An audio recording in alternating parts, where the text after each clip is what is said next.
Welcome to back new another mini blog. তো বন্ধুরা, আমি এখন যাচ্ছি আমাদের হলদিবাড়ির একটি বিখ্যাত মেলা, হুজুর সাহেবের মেলা। প্রতি বছর মানে এই মেলাটা হয়ে থাকে দুদিনের জন্য, খুবই ভিড় হয় বন্ধুরা। তো এখানে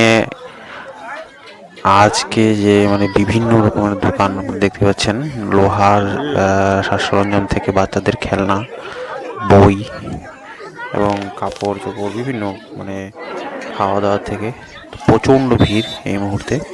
আমি মেলার মাঝখানে যে রাস্তাটা, সেই রাস্তার উপর দিয়ে যাচ্ছি। গেটের দিকে আগাচ্ছিলাম মেলার, তো আগানো যাচ্ছিল না, এতটা ভিড় ছিল। বিভিন্ন মানে প্রান্ত থেকে লোক এসেছে এখানে। তো এই মুহূর্তে মানে মেলাতে বাইরে থেকে যারা এসেছিল তাদের যে গাড়ি মানে বাস, সেই বাসগুলো এখন ছেড়ে দিয়েছে, দেখতে পাচ্ছেন প্রচণ্ড ভিড় হয়।